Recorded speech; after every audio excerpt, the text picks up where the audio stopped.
Hello, hello, good morning. Happy Monday, May the 19th. You are tuned into the TMI Show, the Ted Manila Information Show.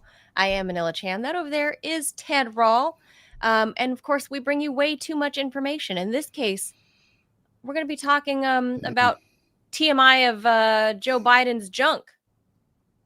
That's too much information. That's a lot of... Definitely too much information. Yeah. I wonder if it was too much information for the old Joe to actually process. But we'll get into that. What did the president not know, and when did he not know it? Poor old man. I haven't been practicing that one at all. Yeah. No, lots to say about that. We're going to try to get through some news before we get into our big talk topic, which is, of course, Moody's downgrading America for the first time out of AAA status. We're now AA1. What does that mean? What does that mean for people's money? Is that like a minor league baseball team? I know. Yeah, it's. I feel like okay, we were AAA, AA1, steak sauce. Maybe it's better than the steak sauce because that's only A1. That's true. It's double A1. Although double A1 also implies like small breasts, but somewhat less small than small breasts. I mean, is double A breasts, are those bigger than A's, or are they, there's double D. There's double D, right? Which is, I assume, bigger than D. Mm-hmm. Yes, double D is bigger than D. So double A must be bigger than A. It stands to reason. I guess so. Mm-hmm. I guess so. I mean, we'll ask our buddy Bubba Horowitz about that and see. So what's our national economic breast looking like is, I guess, the question. Right. Mm-hmm. Are they full and are they perky, or are they flabby and saggy? Right. Droopy. I think I know what Bubba's going to say. Yeah. Look, if there was any trader in the world that would play along and have fun with that, it would be Bubba. So. That's true. I suspect he will. Yes, so I think he'll have a good laugh. Trader, not traitor, not the same thing. Yes, trader, not traitor. You can be both, but it's I've never heard of it. But not in this case. I've never heard of he was a KGB spy and also a stock trader. Like that doesn't really happen. It can though, Ted. It could. To be clear. Theoretically. Yeah. To be clear, Bubba Horowitz is a trader. Yeah, no, and as far as we know, a patriotic American. Yes, he even has an American flag blazer that he had custom made. Right, I can't say that. I'm not that American. I'm not that patriotic. I am patriotic, but I'm not that patriotic. Yeah, he's all kinds of patriotic. Part of the problem is I don't like our flag. So even You've said that before. I think our flag is nice. But have you ever looked at like a chart of all the other world, the rest of the world's flags? I mean, I have a whole world flag chart that my son has, and we look at it like every day, and we have cool maps, and so there are cooler. Like I like Greenland's flag. Greenland has a great flag. It's really cool. It's also kind of evocative. The Kyrgyz flag is awesome. I don't know if that one stands out in my mind, but anyway, I like the American flag. I also think the Union Jack flag is that's a cool flag, aesthetically pleasing. I think that, although as a cartoonist, it drives me insane. It's hard to draw, and here's the thing: it's not like what you think. So so my son was telling me recently about the Mandela effect, which is where you remember things that are not actually true. And it you think of the Union Jack as sort of just it's sort of like the Confederate battle flag, right? It's like it's the St. Andrew's Cross, and then there's I think the stars and bars are, but it's not. It's stars and bars, but it's actually it's off center. The Union Jack is off center, so it doesn't it doesn't hit the bottom in the corners. So if you're trying to draw it, if you draw it from memory, you're not going to get it right unless you're English, I'm sure. If you're English, I'm sure you know it. But I guess I never noticed. No, it's a pain in the ass to draw, really. It's off center. I have to go look at it now because I have some Union Jack stuff. I like flags, but yeah, I like ours. I think ours looks nice. And there are a couple, I think we should not have done the whole adding stars. No one does that, right? Who else changes the flag? Oh, we added a new province, so we're going to change the look of the flag. And now we're locked into the 50. I mean, imagine if we had like 175 states, how stupid it would be. But no, I think part of the reason Puerto Rico or Guam or any of those places have not become states in DC, part of the reason is because our branding is stuck. They're worried about that. Although there is as resident friend of the show, Scott Stantis, who's also a vexillologist, flag expert. He collects flags. He has like a dozen flagpoles in his backyard. He flies the flags of, like, if it's like Guianan Independence Day, he'll fly like the Guianese flag. He has all the flags. He has them all organized. He's a total flag dork. And so anyway, he would. So what were you just saying? You were just saying.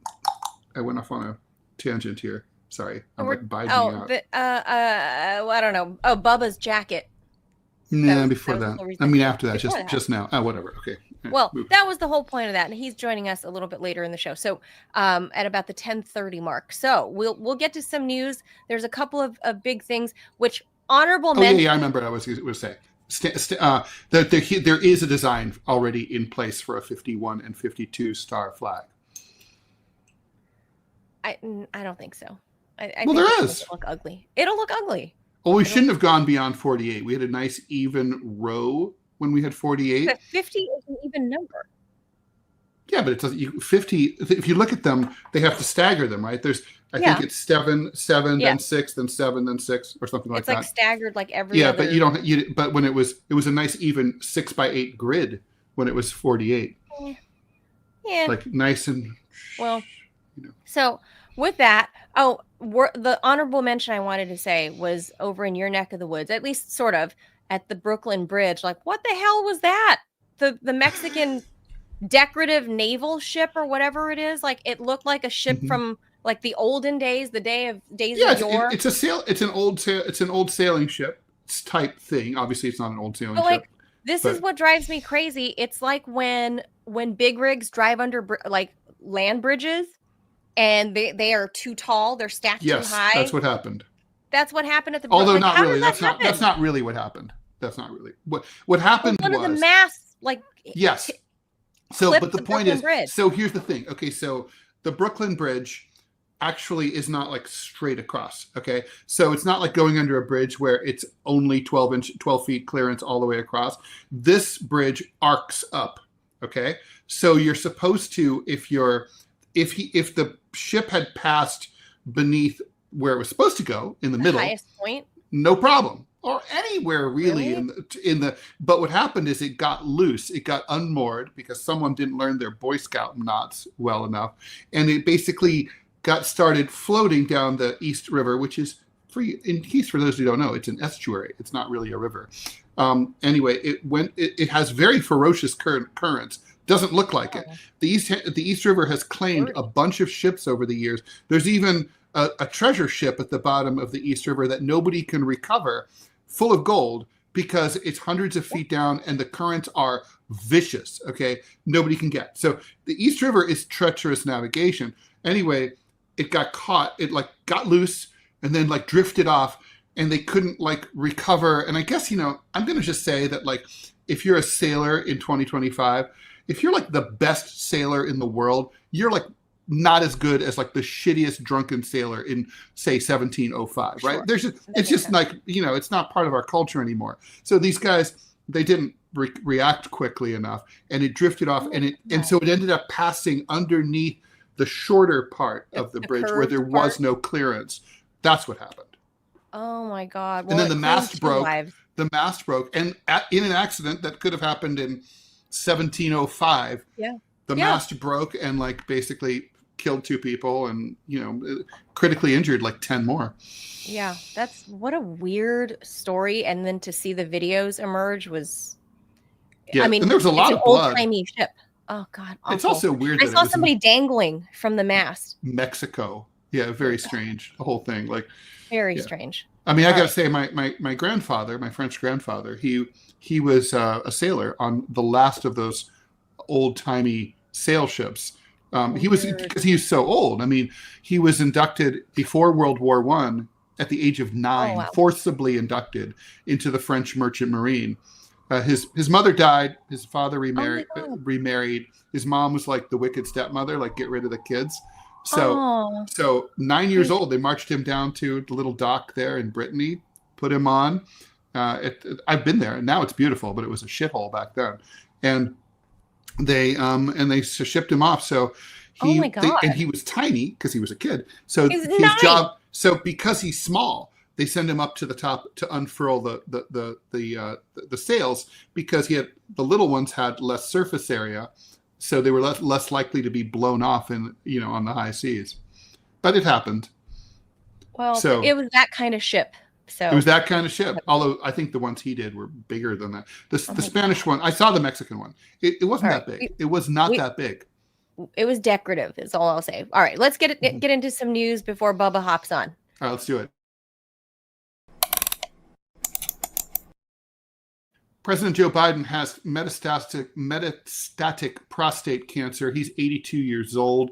The former president's office says it's an aggressive form of cancer, which is now metastasized into his bones. It's stage 4. It is categorized as having something called a Gleason score of 9, which makes him in grade group 5, the most severe category.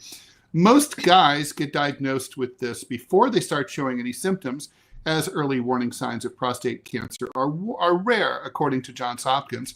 The severity can depend on the location of the cells and how advanced the disease has become. Symptoms include urinary issues, like you have to pee all the time, weak or interrupted flow, blood in your urine, and trouble either holding in or beginning your urination. Other symptoms include difficulty getting and maintaining an erection, painful ejaculation, and pain or stiffness in your lower back, hips, or upper thighs. I won't make any Joe Biden jokes here. Urinary symptoms such as frequent urination or difficulty urinating are actually quite common in older guys and are usually due to benign stuff like having an enlarged prostate. But in this case, Biden's office said that his symptoms led to a prostate exam that led to the discovery of that small nodule. If you've been following the news, you remember that from a week or two ago. Further testing then determined that it was cancer. Some urologists and Ted Rall were surprised that the 82-year-old, sorry, not Ted Rall, that he underwent prostate cancer screening at all, because routine screening for men over 75 is controversial. Most cancers at that age are slow growing, and overtreatment can do more harm than good. One statistic, I don't know if it's still true, that I had heard a while back, my father-in-law died of prostate cancer, was that basically your odds of getting prostate cancer are about the same as your age. So if you live long enough, eventually you get it. I'm going to call bullshit on this story. We were talking about this with producer Robbie before the show, and it is a stone cold fact that whether the president likes it or not, the president's ass is dragged to Walter Reed Medical Center at least once a year, probably more often than that, like when they start to feel under the weather. And they're given a full workup, including PSA. And there is no fucking way that a year ago, when Joe Biden was still running for president, that they did not know he had prostate cancer. This is a slow-moving cancer, a fast-moving, slow-moving cancer is what we have here, right? This is the fastest-moving of all. This is garbage, okay? This was their plot. Their deal was that the Democrats decided, and it's really serious. It's a coup d'etat. They wanted to reelect. They tried to reelect a guy. The mental acuity thing was like, that was happening too. It's been happening for at least 4 years. That was on full display. For anybody who wanted to pay attention to it, which was not most Democratic voters. But then everything, but this they knew about, and they were like, okay, we'll just get him elected. And then it'll be like the election of 1872. U.S. Grant was running for re-election as a Republican and won. Horace Greeley, his Democratic opponent, the publisher of a New York newspaper, was running against him. He was the Democratic nominee. The dude, Horace Greeley, died before Inauguration Day. So if he'd won, he would have died. Biden would have been reelected and would have died. Kamala Harris would have ascended to the throne, which, of course, prompts the question: why not just why not have him step down Do that. 2 years ago and let her take the reins then, and then basically run with the benefit of having been president the way that LBJ did in 1964 after the Kennedy assassination, and he won overwhelmingly, right? So, right, the incumbent. Yeah. So I mean, but there is, I think, 0.1% chance that this story is accurate. I mean, it's like he's the president of the United States. He sleeps inside. Okay, he's not a homeless guy. I mean, it's like anyone who has access to Medicare is going to be screened, is going to be tested for this. He's had this for years. He probably had it before he was elected. Yeah. Look, little old Manila, right? Little nobody Manila found out at stage 0 about my breast cancer. And I'm a nobody, and I just have regular health care, regular insurance. And breast cancer moves a lot faster than prostate cancer. And I'm just a regular I mentioned my person. Father-in-law. Guess how long he had it? 12 years before he kicked. 12 years. Okay. Now, granted, he was the guy was a fucking animal. Okay. I mean, he could jump from 65 years old. He could jump and land on a headstand, and then do headstand lifts like 100 times. Oh, fit. He was a monster. But Joe Biden. That's what they said about Joe Biden. Joe Biden's physically fit too. He is. Yeah, that's what they say. They say that his blood labs and that physically for his age that he's actually really great. But to your point, me being a regular Joe Schmo or Jane Schmo in my case, right? If my doctors could find a stage 0 breast cancer from regular breast screening because they saw little tiny specks of these things that look like salt in my, when they do the boob smash. Can you imagine the type of health care and providers accessible to the president of the United States? Can't even imagine. Whether you like it or not, I know Trump is not like a big team doctor person, right? They drag his ass off, whether he likes it or not. He has to go. It's part of the job. That's why it just doesn't pass the sniff test to me that the Biden team, Jill or the family, whoever, maybe Joe didn't know because of his mental acuity. Maybe Joe didn't know, but there is 0 chance to me that Jill or Hunter or the grandkids, that the family didn't already know that there wasn't a team of doctors out there that have been keeping hush about this for years. And this goes right in tandem with today, Jake Tapper's stupid book dropping about, what we didn't know about his mental acuity. And this weekend, Axios dropping the full 5-hour interview with Robert Hur, right? Which I listened to. I don't know if you heard it. I didn't listen to all 5 hours, but I definitely skimmed. I listened to about 3 hours worth. Oh my God. It's rough. Well, I was driving. It's really to Robert Hur's point. Robert Hur said. By the way, Robert Hur is owed an apology by the media and by the Democratic Party, by Jake Tapper, who was one of the people accused of being assaulted. He was accused of being like a mean, vicious Republican hack, and he's completely solicitous, professional, kind, and polite throughout the encounter. There's no question about it. You know who else is owed a fucking apology? DP, Dean Phillips. Dean Phillips, so I was reading the Washington Post, and they're like, well, all the Democrats thought, because now we're still litigating the Jake Tapper book, which comes out like in a couple of days. I thought it was today.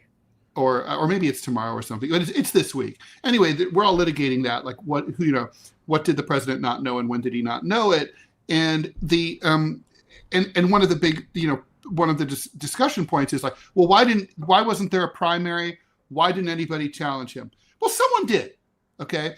And Dean Phillips, a Republican, representative from Minnesota. Oh, right. His whole shtick was, I'm running against Joe Biden because I agree with everything Joe Biden, 100% of his agenda. I love Joe Biden. He's great. He's my favorite. I will continue everything that he does. He's just too old and he can't carry the torch forward. Elect me and I will do that. He was he was marginalized, savaged, insulted. he was destroyed by the Democratic Party, as you could see. Obviously anyone who knows about the Democrats knows that's what they do if you challenge the dominant narrative. And it's so funny, like Tapper interviewed some Democrats who said, well, I didn't want to make Joe look bad, that's why I didn't run. No, that's not why you didn't run. You didn't run because the DNC would call you and say, nice career you got there. Be a goddamn shame if something would have happened to it. Like, wouldn't want it to just burn down. So that's what they did to Dean. And like, I didn't vote for Dean Phillips because I don't like Joe Biden's policies. Right. He's far too right wing and genocide-y for me. But like, and which also brings up another point. But I just want to say Dean Phillips is owed an apology. Totally. He did exist, and he did present. He raised the alarm. The Russian, the English are coming. The British are coming. Everyone's like, "Fuck you! I'm not coming out." To Lexington or Concord. Fuck off. So, okay, and then there's like we're supposed to feel sorry for Joe Biden, this man who's just presided over the slaughter of over 200,000 people. So there's a lot to unpack. I know. I agree, and I'm going to speak to exactly what Robert Hur presented us. He said, I cannot put this, I'm paraphrasing, but he says, yeah. I cannot put this man on the stand because it'll be a guaranteed loss because jurors will sympathize. He's a sympathetic character. He's going to come off like an old man who just means well and just can't put his thoughts together. Although I don't know about the means well part, but sure. Well, right. Well, he was being, I think, very he generous. Was trying to be nice. He's being generous about it because this was the sitting president at the time. So Robert Hur, I don't think his career has been ruined, but he's definitely been maligned by the media. And they owe him, and Jake Tapper among them, primarily, I would even say, owes Robert Hur a big apology, a big mea culpa. And this whole issue of his health, for all the things we can say about Donald Trump, he immediately issued like a well wish on Truth Social. He and Melania. Yeah, but I mean, come on, you know that secret behind the scenes. He's like, maybe, but this is not the first time that Joe Biden has dodged the Grim Reaper. He dodged two aneurysms. My mom is a survivor of one of them. You're never the same. Like, my mom is not the same. Like, she major brain surgeries, a coma, all of this stuff. You're never the same. Somehow Biden dodged, I don't know, people continually elected him out of Scranton, I guess, or wherever the hell, Delaware. Even though it's arguable that, your brain, look at John Fetterman, your brain is never the same after these things, even if you recover. And I don't know, people kept electing him. And this is all before 1990, by the way, the two aneurysms he suffered a couple of little stints with minor skin cancer, like on his face or on his nose, or, that happens a lot. That's no big deal. People. That's no big deal. Yeah. But if they're able to detect those on him right away to where it wasn't a catastrophic outcome, how could it possibly be even possible that as sitting POTUS that they didn't make you cough, Mr. President, cup and cough. Come on. That's another cover up. Yeah. So so look, Manila, what I'm curious about here is why aren't the Republican in the House exercising some oversight? I mean, this is their job. It's their duty, and they could make political hay out of it. I mean, I have my theories, but why do you think they don't seem inclined to investigate Bidengate? I mean, basically, I was talking to Stantis before the show, and he said, and he's right, this was a coup d'etat. I mean, so in a democratic process, the voters would have been told, at least in 2020, they would have been said, hey, we've got this senile guy. Do you want to elect him? And then, if they said, or in 2024, hey, we've got this guy who's dying of cancer. You want to, should you want to vote for him? And if the American people decide to elect him anyway, hey, that's democracy in action. The voters are idiots. Fine. But that's not what happened here. Okay. What happened here was the voters were not told the truth about what was under the Biden label. Inside that can was a brain that had turned to pudding, and as it turns out, balls that are rotten. So basically, the guy's got like, gnarly dead testes, and and it's spread into his bones and into his blood. Obviously, it went into his blood before it went into his bones. So like, okay, if the American people had been told that and said, yeah, all things considered, fuck Dean Phillips, fuck Donald Trump, this is the guy we want, I'd have no problems. I'd be like, well, the American people, they need to read more. But there was I mean, that's not what happened here. They were lied to. They were told, no, this guy, he's fine. And we can get into the whole Donald Trump cognition issue. We will on another show. Another day. But I mean, but we don't have time for that. But my point is, Democrats have no standing to talk about that now. But why are Republicans not? Why are they not doing anything here? I mean, part of it is, I know you sort of, when your opponents are fucking up, you stand out of the way and you just let them do that. Of course. But I want to know who knew and when did they know. I want to know. That's it. I want to know who started the war with Russia. Was that Tony Blinken? It wasn't Joe Biden. Who was it?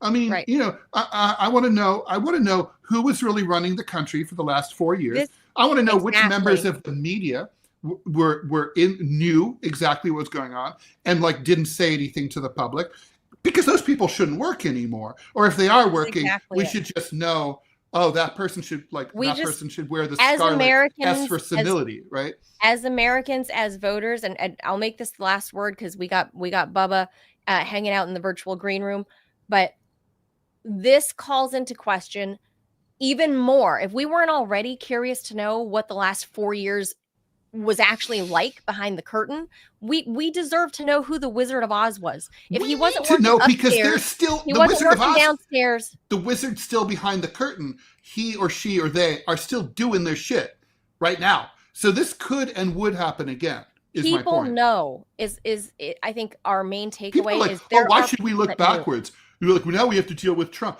We should. Oh, really? So in 1945, we don't have to look backwards and see who's responsible. We don't need to do an autopsy on this. Yeah, we don't have to. We don't need any Nuremberg trials, right? No one should be held responsible.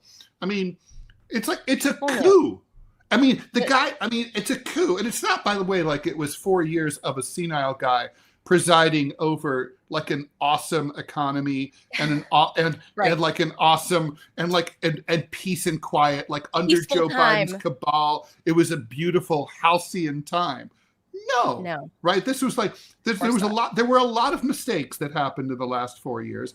And we deserve to know. I mean, 200,000 Palestinians deserve to know, right? I mean, hundreds and hundreds of thousands of Ukrainians and Russians, they deserve to know too. Yeah. The moms of all those dead soldiers deserve to know. I think some Afghans who've dropped off planes onto rooftops in Kabul, they deserve to know. So I hope Robert Hur gets brought back and gets put into an investigative role to find out about who knew what about Biden's health at the time. Because I mean, what's it matter now? He's not president anymore. He's just a piece of history. It matters because the people who made this happen are still there. Okay, they're there. It's like knowing, like, okay, how did 9/11 happen? It's like, well, the people who let 9/11 happen, or should have known, they stayed there. That's the problem. I always tell my son, make any mistake you make, never make the same mistake twice. This is about avoiding making the same mistake twice. All right, let's leave that there. Well, we have looks like we have an ad. We have to do an ad. If Robbie puts it up, I can immediately bang through it, and we'll bring in Bubba. Here we go. Thanks, Bubba, for waiting. Still haven't tried 1775 coffee? Now here's your shot. The 1775 starter kit just dropped. There's only 1,000 units left. You're getting the bold, dark, gross that hits harder than a CNN fact check. The smooth medium, that's not that hard. The smooth medium roast and the Vitality mushroom coffee for clean energy and laser focus, no crash. I'm curious about the mushroom coffee. I like mushrooms. I don't know if mushroom coffee would be good. All single origin, small batch, toxin free, and mold free. Plus, you're also getting a gold spoon clip. because freedom isn't scooped with plastic. That's actually a good idea. A frother strong enough to stir up your coffee, and your mother-in-law's political opinions, and a black 1775 tumbler that says, I don't take life advice or caffeine from a from a woke sea witch. $170 worth of coffee and gear, yours for $99. This is for the ones who've been watching 1775 blow up on Rumble, wondering if it's actually worth it. Spoiler, it is. Go to 1775coffee.com/studio and grab your starter kit before they're gone. Bold beans, clean fuel, and a morning routine that stands for something just like Rumble does. Start your day with coffee that actually backs what you believe. Okay, let's go ahead and bring in Bubba. 1775 coffee. Were falling on Sunday evening as investors reacted to that Moody's downgrade of U.S. sovereign debt from AAA status to capital A, small a, 1 AA1 on Friday. Moody's warned that the U.S. is on a trajectory to increase spending. When are we not? Citing the potential extension of Trump's 2017 Tax Cuts and Jobs Act, big beautiful bill which could add around $4 trillion to the deficit over the next 10 years without the government revenue to keep interest payment ratios at levels comparable to other sovereign nations. We're a sovereign nation. I didn't know that. Moody's was the last major credit rating firm to downgrade U.S. debt. Treasury Secretary Scott Bessent, whose name should be Todd, I think, played down worries about the action by Moody's after Friday's market close, telling NBC that ratings from firm actions are a lagging indicator. Back in April, Trump announced country-specific tariffs on goods from dozens of nations, then suspended them for 90 days, including with China, while the U.S. negotiates bilateral deals, keeping a 10% across-the-board levy on imports. That remains in place. Bringing us, as always, to talk about the economy, we're joined by Todd Bubba Horwitz, market maker, CEO, and founder of BubbaTrading.com. Thanks, Todd, for joining us here on the TMI Show, and happy Monday. It's great to be with you. Always great to be with you guys. A lot of fire and a lot of excitement. That's right, Bubba. We were expecting your American flag blazer today. You know, I didn't put it on because I'm really pissed off at the way that Moody's did this whole debt downgrade. It's not a problem that they did the downgrade. I have no issue with that because, again, we are in so much debt until our government, who's ever in office, decides to put and stop spending so much money that we don't have. Okay, it's a problem. But for Moody's to release that announcement into a closed, illiquid market on a Friday afternoon is about as dumb of a thing as you can do. Now, fortunately, it did not create massive amounts of panic. Even at its worst, the markets weren't down that much overnight. But at the end of the day, how can you release information that is worldwide market affecting into an illiquid closed market? Makes absolutely no sense. It's ignorant. It's dumb. It's stupid. And why do you think they did that? Do you think that was an attempt to do on a Friday, a stupid attempt to do a Friday media dump, or what? I think it was and I think somebody else was trying to send a message, and I think they're trying to send a message to Trump. This is, to me, if you look at it, this is the other side. You've been talking all about the cabal and all these other things, which I actually believe that there's other people running the country. I don't believe that, you know, Biden was running the country. I believe there's people that are trying to do things behind the scenes, behind Trump. And again, I think if you ever watched the show, The Blacklist, I think a lot of that stuff is true and factual. Yes. When it comes to this government that we have, because there's too much money behind the scenes and there's too many people stealing or grafting too much money with all the bad deals we had, which is hence why we're in this massive amount of debt that we have. Well, Bubba, what's this going to do? I mean, you're right. They try to kind of sneak it in there on a Friday where markets don't have the chance to respond to it. You know, it's kind of a dastardly thing. Asian markets, I don't know how they were responding to it, but they were probably gleeful because I think what we were expecting was U.S. bonds. Treasuries were gonna have a bad day today because now nobody trusts that our economy is going to be any good. We're not going to pay our bills. So I think the Asian markets are probably going, hey, come invest with us. We're nice and stable. Americans, they don't pay their bills.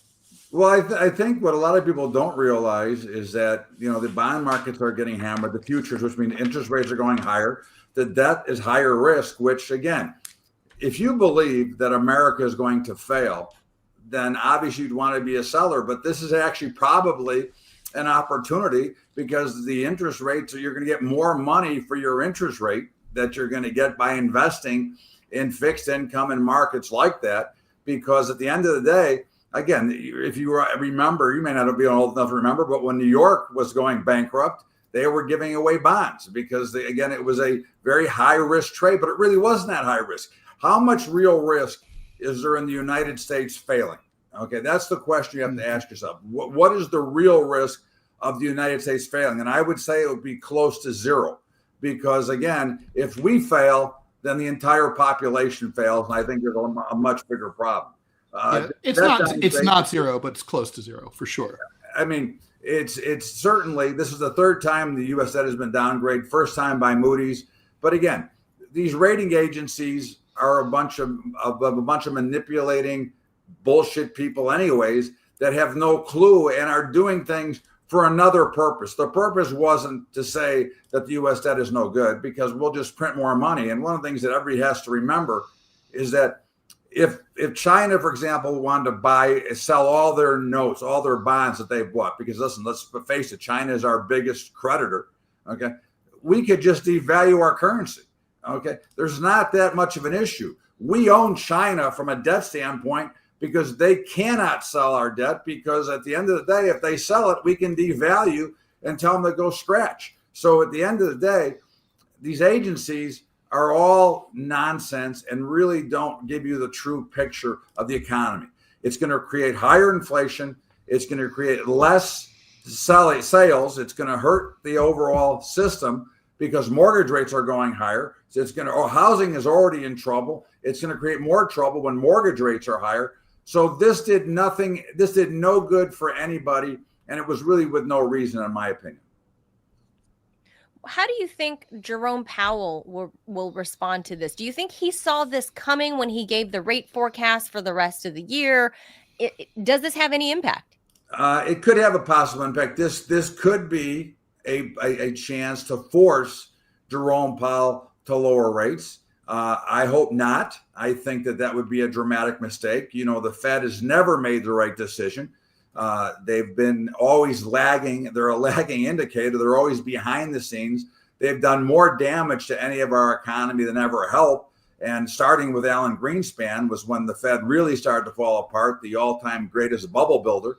But I think that it could force the Fed to cut rates. But that is a mistake because if we go back just to the most recent rate cuts, when they cut rates in September, the lending rate from the Federal Reserve to the banks or from bank to banks have gone down 100 basis points. Okay. The borrowing rate that you and I have to pay has gone up over 100 basis points. So the whole benefit of all this rate cutting and what's happened has only benefited the banks. So what does that tell you? Well, it tells me that the banks have a little bit of a problem. So they need a bigger spread because of all the bad lending that they've done. Because I believe if we had got a true stress test on the banks from independent auditors, we would find out that the banks are dramatically over leveraged and they need a lot of help and could create a replay of 2008. Bob, I'm curious your take also what happened this weekend with Donald Trump getting in a Twitter fight with Walmart. I'll paraphrase, but the president basically told Walmart, Walmart was all last week complaining about how Donald Trump's tariffs are going to force the price hikes across Walmarts all across the country. Everybody shops at Walmart. I don't know anybody that doesn't shop at Walmart. Maybe I just don't know the right people, but Trump basically told Walmart, hey, shut up and you eat it. You guys have been making billions of profits already just last year alone. Shut up and eat this. Is that the right way to tackle this? I agree. Suck it up. Okay. Again, let's look back in history a little bit. Okay. And look at, commodities are obviously always a big play when it comes to grocery stores or Starbucks. If you go to Starbucks, every time coffee went higher, Starbucks raised their prices. Has Starbucks ever brought their prices down when the price of coffee came down at wholesale? No, they've never once dropped their prices. Okay. Walmart, all you have to do is look at their earnings reports and see how much profit they're actually making. These tariffs are going to have no effect on Walmart. They're going to find ways to get around it. They're going to build cheaper. So again, I think I love the tariffs. I wish he wouldn't have gone back to the 10% across the board. I wish he would have stayed where he was. But I think Walmart is taking advantage of the consumer here. And I think when you see their earnings come out the next quarter, their profits will be higher than ever, because this is what always happens when these big companies get into this deal. Same with the oil companies. We need so much oil. Oil's not expensive enough, blah, blah, blah. In the meantime, when they come out with earnings, they come out with record profits. Record profits tell me that they don't need to raise their prices, that they can stand through the storm. And if this becomes a real problem down the road, then yes, they may have to raise prices. But to jump to raise prices before they've even bought one item that has been affected by those tariffs, to me, is just price gouging on the case of Walmart, looking to make a few extra dollars on the balance sheet. Bubba, are you saying that they're like the oil companies who will start increasing gas prices long before the increases in crude oil prices have even affected the gas that's in the pumps at this point? Or is that what you're saying? Are you saying that's exactly greedy bastards? Is that that's exactly what I'm saying. They're going to stick it to the consumer because they can. And again, this is one of the bigger problems, as you've seen.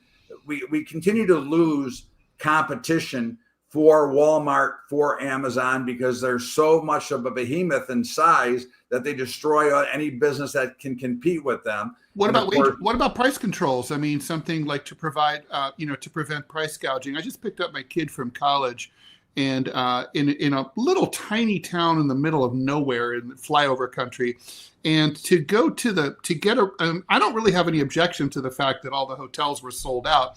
But I kind of have an objection to a hotel that's normally $90 a night now being $900 a night. Shouldn't that be illegal? That level of price gouging? It's a hard to say. I think this is where we've gotten away from a true free market and everything. For example, when I used to go to New York once a month, okay, every month the rate would be 1 month. The rate for a room was $400, then it was $1,000. And I went to the hotel. I went to a small boutique hotel. And I said, look, I'll make you a deal. I'm coming every month. Here's what I want to pay. You want to work with me or not? Okay. And they did work with me. But I think that if Americans and price discovery, if the Americans stop going to these events, obviously we know what just happened. You're bringing up that. And of course, what just happened in any of these major events in a small town, all these hotels are going to gouge them out. And if people would say, hey, I'm not going to go, I'm not going to pay those prices. And I didn't. And I don't blame you. I wouldn't either. That's the point. Right. If people would wake up and smell the coffee and say, screw you, I'm not coming because you're going to gouge me on price, I think you'd find out that eventually the prices will resolve themselves. But unfortunately, because of the Federal Reserve, because of a lot of organizations that we have, we've kind of destroyed the price discovery market. It's, again, and I think that is a bigger problem. Algorithms are only going to make it worse too, right? Like, on everything. I mean, like, for example, real estate, all the landlords use these algorithmic services to maximize their rents. And well, that rents are going up. If mortgage rates go up, rents are going up because the people can't afford to buy a house. So now they have to go and rent. Exactly. And who controls most of the rental properties in the world? Blackstone? Or BlackRock, one of the two. BlackRock, yeah. Okay. Yeah. They control most of the rental properties. So all they're doing is padding their coffers with more money, taking advantage of poor Americans, okay, that are stuck because they can't buy a house. They're forced to go that's my socialist instinct. Like these really bad price gougers should be reined in my opinion. Well, Donald Trump has responded to that. For example, starting out with price controls, and now they're saying, I don't know, people from both parties are saying that he's, that's a communist tactic that he's yes, it is about price controls. But it's like the guy is damned if he does and damned if he doesn't. So which is it? Do you Well, want him Richard to Nixon wasn't a protect communist, and consumers? he did price controls. Although the corporations hated him. I personally do not want price controls. I personally want to let the markets dictate, but it also takes the part of the consumer to hurt the business by not giving them their money. Okay. Mm-hmm. Unfortunately, many people in our country are so spoiled and they have so much capital. You know, again, the corporations, they don't care about the 900 a night or 9,000 a night. They're going to pay it anyways, right? Would that not be correct? Yeah. So unfortunately, 10% of the population invests heavily in the markets. 10% control a lot of these things. So they're going to go to the sporting events. I mean, you go to a Super Bowl. How much is it to go to a Super Bowl? $1,000 to stand up and get a terrible seat. I mean, but that's where people have to stand up and be counted and say, we're not going to pay those ridiculous prices. And if we would get that, then we would get true markets. Again, I'm not a big fan of government. I'm not a big fan of government putting in price controls. I think that Trump has the right idea as to what he's trying to do. And I think that Moody's is trying to do the opposite. And again, I think there's still a lot of people, and I don't want to mention names, but George Soros and guys like that are behind the scenes that are trying to destroy what Trump is trying to accomplish. Okay. So that's kind of what I think. Bubba, let's talk about the economic forecast. What do you think later this year, next year? Are we going to be looking at a recession or something different? Where are you? Are you bearish or bullish? I think we're in a recession right now. Okay. I think we've been in a recession from when Biden was still in office. I think we're still in a recession. And I think that the fact is, I think if President Trump's policies are going to work and what he wants to work, it's going to get uglier before it gets better. Okay. And I think that, again, I think you'll see some selling in the market. One of the big problems from a stock market issue right now is we have very low volumes in markets right now, historically low volumes. Why? Not enough participation. I believe that, again, if we go back to that 10%, it does mostly investing. I believe a lot of people aren't making enough money. So they've stopped putting in money in their 401ks. They've stopped putting money in their IRAs because they need the money to live day to day. I think that when you look around, you see that people, yes, restaurants, that the wealthy are living just fine, but they always live fine. Yeah. Those who are struggling more than ever. They're getting a nice break now in the price of gasoline, which has come down fairly dramatically. But I think we do see a pretty substantial haircut in the equity market. But again, right now you're dealing with something that's a unique anomaly, which is low volume, high volatility equals no liquidity. So the markets don't have a lot of liquidity right now either, which again goes back to when you look at the central banking system, not just the Federal Reserve here, but around the globe, at the damage that they have done to overall economies by destroying the overall dollars. I mean, let's face it, the fiat currency system is the most criminal, manipulated garbage system ever, because not one currency has anything that backs it except for the full faith and credit of the governments that they represent, which, again, governments don't know how to save money. If we lived like the government did, we'd be in bankruptcy court or jail. Bubba, we got a viewer question for you, and then we'll cut you loose here. Viewer Adrian in Europe says, why doesn't the Fed target asset prices, especially in housing, when setting interest rates? Well, they are trying to deal with housing prices when they set interest rates, but again, they're just trying to let's forget the Fed. The Fed's mandate, which they're so far off, is ridiculous, but is stability and jobs. Okay, they're not supposed to be playing with the interest rate market on a monthly basis. I mean, I'm old enough to remember when people used to guess what Alan Greenspan was carrying in his little briefcase when he was walking into the meeting. The Fed should have no concern. Again, this goes back to allowing the free markets to trade. They don't allow the free markets to trade. If we had true free markets, the housing market would have never exploded the way it did, because interest rates would have never come as cheap as they were. You know, the true interest rate right now, the 10-year notes right now are about 4.6%. Okay. Mm-hmm. But if you go out and you wanted to borrow money, okay, from a bank, okay, you'd pay 7 or 8%. Mortgages are 7.5% now. Right. And if you didn't have a great credit score, and you went to like one of those peer-to-peer lenders like Prosper or Cabbage or one of those places, your interest rate would be 14 or 15%. And of course, we know credit cards are 27 or 28%.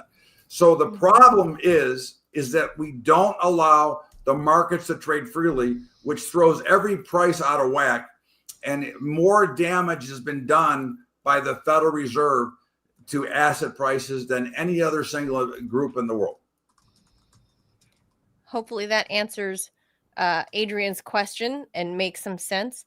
But yeah, we're definitely watching what's happening because the markets have obviously, Bubba, been super turbulent the past 100 days. We're still watching deals being brokered by the president. Whatever happened with China. Until today, after the big sell-off, they've already recovered all that. I mean, I think the markets are overvalued right here myself. I mean, be clear, I'm always 100% invested. I'm personally hedged. I don't ever get out, but I do have hedged positions on so that I'm protected to the downside. But I certainly do believe that we are overvalued. And this was more, in my opinion, a bear market rally, which are usually vicious, which his rally was pretty vicious. I was shocked that we didn't see more reaction off of the Moody's rate downgrade. But overall, I think it's because it happened before and it wasn't the end of the world, right? No, it's actually never the end of the world. It really is the individuals who panic, who throw up when things are going bad, and they think that this is the end of the world. Okay, it's an old trading term from the floor when people are puking it out, and nobody really puked over the weekend. That was pretty interesting when you look at the overall price of the market. Is this because of the down that much? Quick follow-up question. Is this due to the lower participation rate by sort of middle-class schlubs, and the more of the people, the higher percentage of the market is dominated by more educated, more frequent sophisticated investors? Yeah. Yes, I think that is a great statement. I think because the people that were going to panic and puke out did on the last time down, and they have not recovered to come back. That's how my mom was as an investor. So I think this is being more controlled by the people who have money. And if you have money, you know that in history, there's been no greater return than the United States stock market in the history. Okay. Yeah. Thanks, Bubba. Sit tight is basically, I think, the takeaway. Always sit tight. As long as you don't get companies and you're not gambling with garbage and you have money in that you can afford, always sit tight is my advice. I personally think that's good advice. I'm not rich, but I'm in the markets. But maybe I'm, not the lay person I'm pretty lay, but not that lay. So I sit tight. Sit tight. It'll be fine. I don't think people actually care anymore, Bubba, about Moody's, about Fitch, and I don't think that the sophisticated investor actually cares about. Well, they have to care. I think they look at it as an opportunity to buy. To tell you the truth. Yeah, exactly right. Thank you so much, Thank you, Todd. guys. I appreciate it. Thanks, Bubba. Always a pleasure to be with you. All right, take care. Always a pleasure. Founder of BubbaTrading.com. Go check out Bubba's stuff there. Always a good time talking to Bubba. He knows his stuff. He's been doing this a long time. I mean, it's a little freaky though, because he looks better every time I see him. I'm like, by the time he's 100, is he going to be like hot as shit? Like, what the hell is going on? Like Benjamin buttoning everything. I was like, yeah. It's a little where worrisome. are his glasses? Like, what's happening here? He doesn't need glasses all of a sudden. But yeah, I think, I'm not a super sophisticated, investor, but I know I'm just not real skittish. My husband is actually the one that's more volatile and skittish and be like, I gotta get out. We got to do this. And I'm like, dude, just chill. It's fine. Just sit. It's a little dip. We're not day traders unless you're paying. Don't be a big dip. Unless it's your thing that you do 20 times a day, 30 times, like trading all day, you're not going to stand to gain anything by jumping in and out that day from that one trade, right? Unless you're literally a day trader and you're doing this all day. Don't do what everyone else is doing. That's always an important rule. Just sit tight. I have a particular stock that I invested in, and he was like, when we got in, it shot up very quickly, and then after a few months, it dipped, it took a tumble, and he was like, "Oh, we should have sold," when it hit its peak, but I wrote it out the last couple of years, and now it's like up 30x. So I'm like, well, just chill, dude. That was the thing a couple of years ago, and it's worked itself out post-COVID. So, here we are. Anyway, Do you want to do one more thing, one more headline? Yeah, Ted? yeah, let's do it. I think, There's stuff to since we have talk the about, time. but we're gonna have to be short and sweet. Yeah. Okay. Because I think this, which one? Headline 2? Yeah, let's do it. We could, yeah. All right, here we go. It's weird. All right, the father of the 25-year-old dude who the authorities think was responsible for that car bombing outside the fertility clinic in Cali has revealed his son's troubling behavior as a kid. So this was the American Reproductive Centers Clinic in Palm Springs, California, and it was, if you see the pictures, it was just absolutely destroyed by this blast on Saturday morning, which injured 4 people and killed the bomber himself, Guy Edward Bartkus. They always mention, if you do something bad or evil, they always mention your middle name. Bartkus was identified as the key suspect by the FBI. On Sunday, his estranged father, Richard, later talked to the media about his son, saying that he once burned down the family house when he was 9 years old. The FBI called the attack an intentional act of terrorism targeting the clinic, which offers the usual IVF and egg freezing services for such places. The manifesto written by the suspect was circulated online, and it espoused mortalism, the idea that death for all is preferable to living. I mean, I always feel like, you know what, there's no, in terms of suicide and mortalism, you're going to be dead like forever. So what's the rush? Enjoy your, Yeah, you're already here. Yeah, enjoy the 80-year run. It's a flash in the pan. It's got its ups and downs, but you're gonna have plenty of time to enjoy being dead. Anyway, you're already here. Like, it makes no sense. And we should note, Ted, ironically, I mean, I'm still saddened for the family of this weird kid that, obviously has some emotional distraught issues. Ironically, the part that he bombed out, as bad as this looks on the screen, and it shattered, here. He parked in the back. Yeah. The back. Ironically, because he's an anti-natalist person, none of the fetuses or the specimens or whatever, like the lab itself, everything survived. Yeah. Mm-hmm. So everything, the detectives also found an audio recording that he said he described his views as being anti-life, that he hates IVF, and he hates that he existed because nobody got my consent to bring me here, and he hopes to sterilize this planet of the disease of life. I mean, obviously he was a deeply disturbed individual. Bartkus, who lived in 29 Palms, that's the burbs, basically, about an hour away from the clinic, was said to have died when his car blew up. Parts of the building were blown apart in Manila, as you say. The lab survived, but the building was pretty fucked up. 4 bystanders were injured. Their wounds were pretty minor, though. The clinic was closed at the time. Bartkus reportedly set up a camera and a tripod to film the attack, but apparently the footage never got uploaded online. No word on whether the cops recovered that. Bartkus's dad, Richard, 75 years old, said that he hadn't seen his kid in 11 years. He described his son as a smart, good kid before he started changing. He said that he had burned down the house while playing with matches when he was a kid. At about 11 o'clock in the morning, local time Saturday, that's when the bomb went off. And so anyway, one person did die. The mayor of Palm Springs, Ron DeHart, I think he's the acting mayor actually, told CBS News that the source was in or near the vehicle. It was in the vehicle. And a witness saw the tripod in the car park by the explosion. The incident took place near several businesses. So it was like in a little strip mall there. Yeah. I mean, mortalism is a fascinating idea. Like, just like we shouldn't be alive. We should all be dead. It's like, wow. Yeah.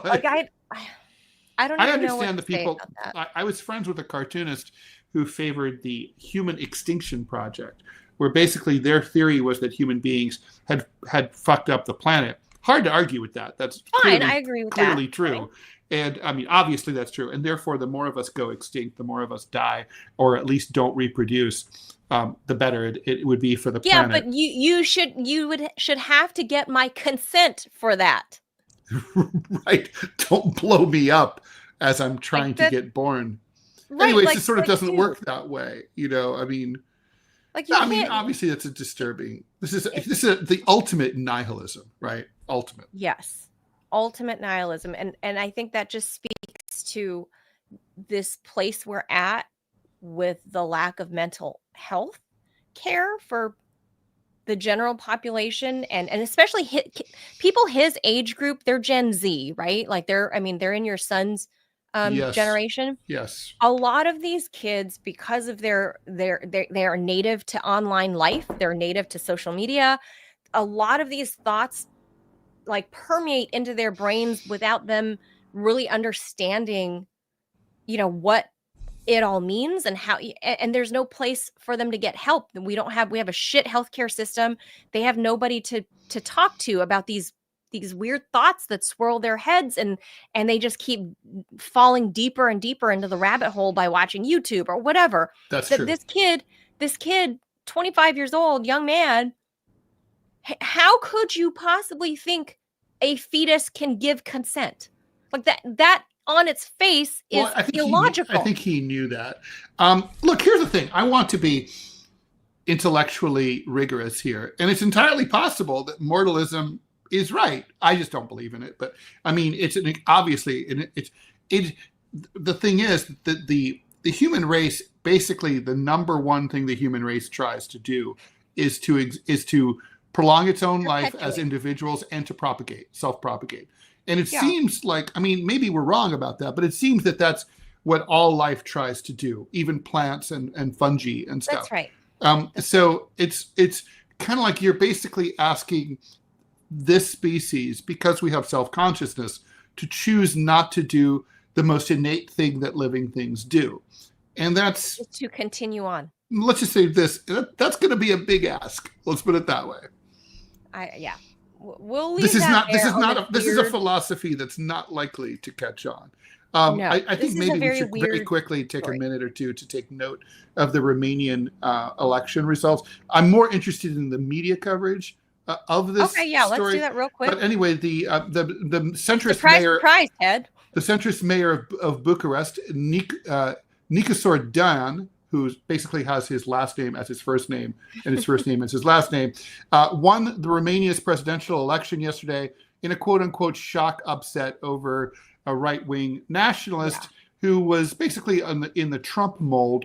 Official results show Dan with about 54% of the vote in the EU/NATO country of about 19 million people, not a huge country.